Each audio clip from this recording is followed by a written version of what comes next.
Shalom, family. Today's reading is coming out of the Mysteries of the Bible, and this is entitled Obliteration of the Sinful Cities, the Crimes of Sodom and Gomorrah. The depiction that you see here is entitled, When Lot's wife glanced back at the burning city of Sodom, she turned to a pillar of salt. From the top it reads, The angels who visited Abraham took their leave, and with their host showing the way, set out for the city of Sodom.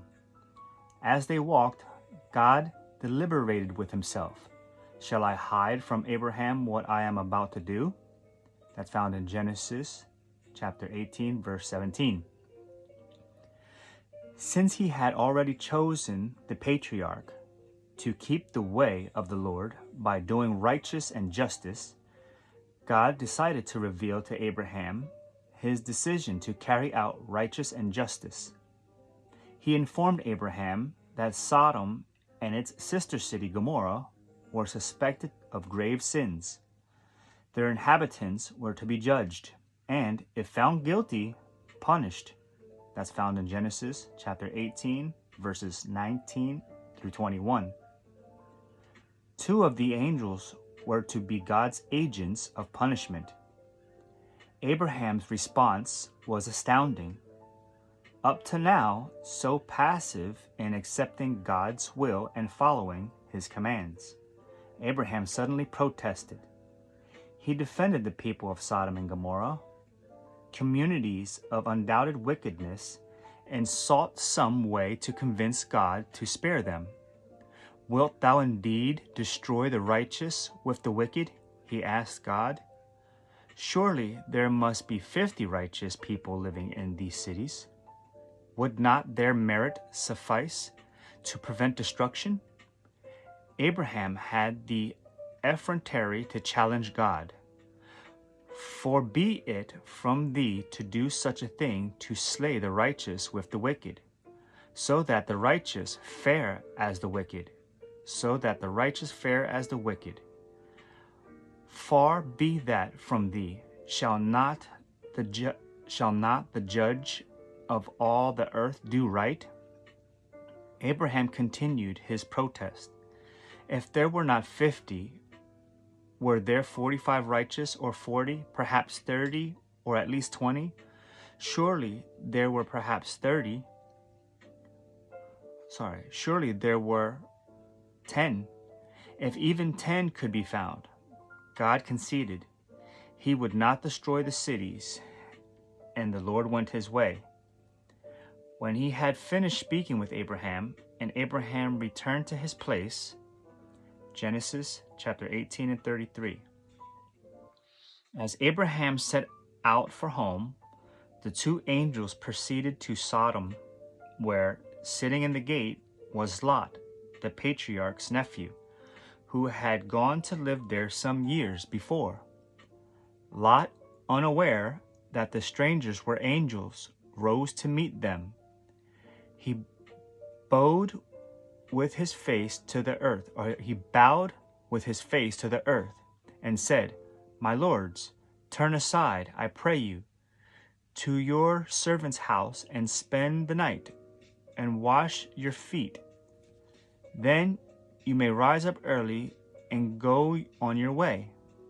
That's found in Genesis chapter 19, 1 through 2. The angels accepted his invitation, entered his home, and ate the meal that Lot had prepared. Up to this point, the Bible has not revealed what sins the Sodomites had committed, but the specific nature of their guilt becomes clear. The visitors had been seen entering Lot's home, and the men of the city, the men of Sodom, both young and old, all the people to the last man, surrounded the house. And they called to Lot, Where are the men who came to you tonight? Bring them out to us, that we may know them. That's found in Genesis chapter 19, verses 4 and 5. In ancient custom, the responsibility of a host to protect guests was considered to be nearly absolute. Genesis could give no more vivid demonstration of Sodom's depravity than by describing the attempt of all the peoples to assault these guests. The wickedness of Sodom that condemned it to destruction was a lack of basic human decency, infringement on the sacredness of the host's hospitality. Lot's desperate efforts to protect his guests are described in Genesis. He offered his 2 virgin daughters to the men of Sodom. "Let me bring them to you, and do to them as you please," he said.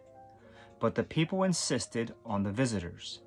That's found in Genesis chapter 19, verses 8. Angered by Lot's refusal to let them in the door, they turned their ire against him. "This fellow came to sojourn, and he would play the judge. Now we will deal worse with you than with them." Found in Genesis chapter 19, verse 9.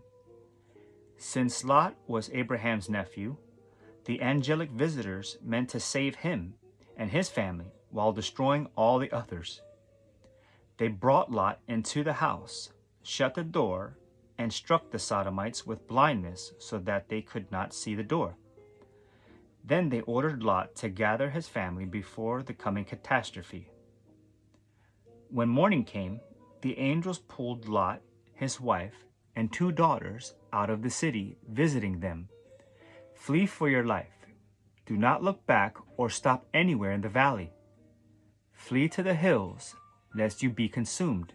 That's found in Genesis chapter 19, verse 17. With Lot and his family safe, the punishment came. And the Most High rained on Sodom and Gomorrah brimstone and fire from those cities, and all the valley, and all the inhabitants of the cities, and what grew on that ground. That's found in Genesis chapter 19, verse 24 and 25. Lot's wife, unable to resist the temptation of looking back to see what had happened to her home, became a pillar of salt. Genesis chapter 19, verse 26. Lot and his 2 daughters were the sole survivors of Sodom's destruction. When Abraham rose early in the morning, he could see the smoke rising from where the city used to be, like the smoke of a furnace. That's found in Genesis chapter 19, verse 28.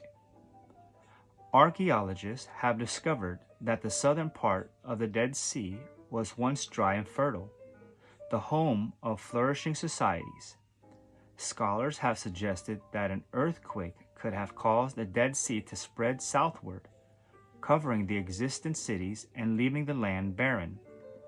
Thus, the account of Sodom's destruction may be based on an actual event.